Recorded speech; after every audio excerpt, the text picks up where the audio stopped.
in all these places there are smaller language groupings. So in Abyssinia, the dominant grouping is the Amharic speaking. They speak Amharic, but they are smaller groups.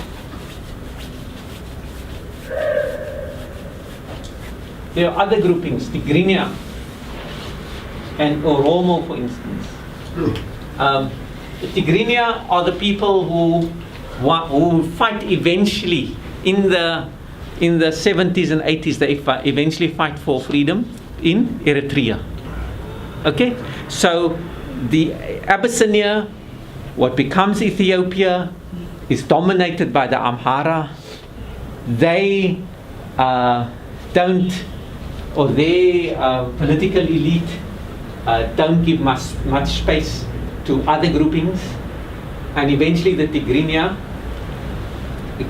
or a section of them, take establish a liberation movement and establish Eritrea. Okay, there is still a struggle going on in the south of Ethiopia amongst the Oromo people, which is a very large group of people. Okay, and of course there are Oromo people also in this area, in parts of Somalia. There's an overlap here. Now these borders don't exist, you know. These borders are only made by the Berlin Conference, of course, in 1884-85, as I told you. But these borders don't exist. Let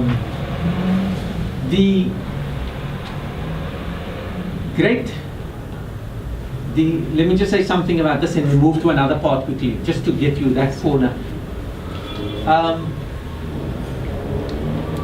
The Nile, in ancient times, we know, of course, of the great Egyptian civilizations. That's before Christianity, okay? That's thousands of years before Christianity. The great pharaohs and all that stuff, the pyramids, that's done thousands of years ago. There's a massive break, okay, between that and the period, say, from Christianity onwards. That's thousands of years ago, which we can't really, I'm not dealing with here. And there's no connection really between those. The Egyptians like to say we've had civilization for 7,000 years and so on, but it's a very different situation. The building of the pyramids.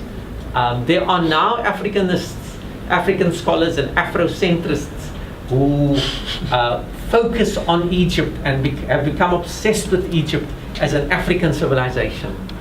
I think it's African because it's on the continent, but I don't think that there are people who have made connections between Senegal, for instance, and the Wolof language, a language spoken in Senegal, and ancient Egyptian, and all those kinds of things. So there's been I find it untenable. I don't find it very convincing. I don't find it very useful.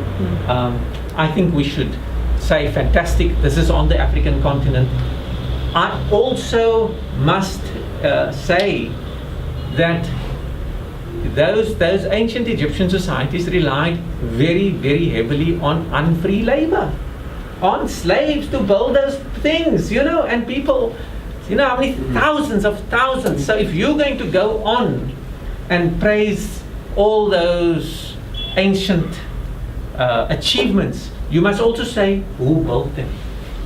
You understand? All you're seeing are the pharaohs and the great men, very largely, sometimes women, but not the poor who suffered and who were killed in the process. I mean, you know how many years it took mathematicians and physicists that worked out the size of the brick of those boulders to make the pyramids. You go and look at them and how they had to load them on top of each other, and how many people were killed in the process. So that's one story, ancient. I'm not focusing on the ancient period. Mine is from basically contact with Christianity and then afterwards. Languages. Firstly, you have these languages belong to what we call families, language families. So that Arabic, Amharic, Hebrew, Hebrew, okay. These would be called Semitic languages. Semitic. And they would again go into another group called Afro-Asiatic languages, and so on and so on, okay? So what you find is there are many similarities. There are other languages that fall in this also. There are many similarities. It's like Zulu, or say Nguni languages. You have Southern Nguni and you have North, and so on. So there would be similarities in the way, for instance, al is the.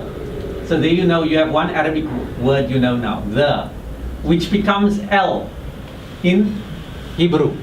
You have many words. I can pick up many words in Amharic because I know Arabic. So there's a family resemblance. So, now what happens is that the writing systems also of these languages have some similarity. The writing systems have some similarity, and they all begin on the right-hand side. Now there is the, that is al. And the first letter there is an alif.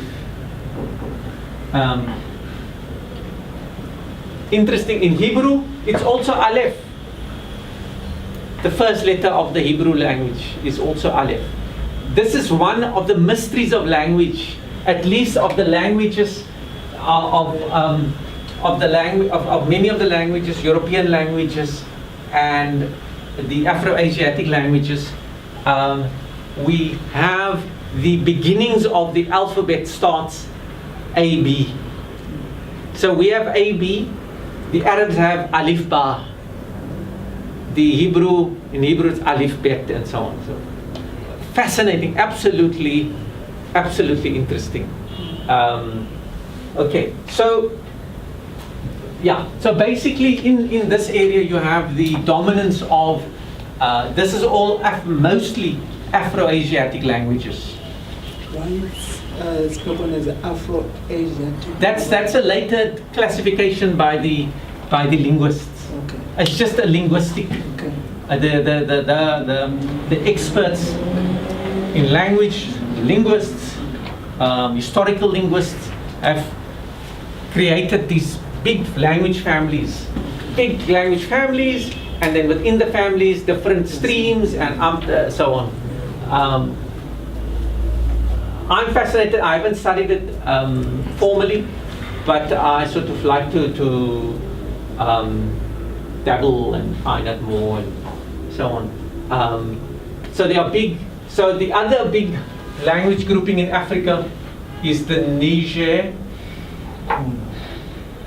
Congo, and Kordofanian, and so on and so forth.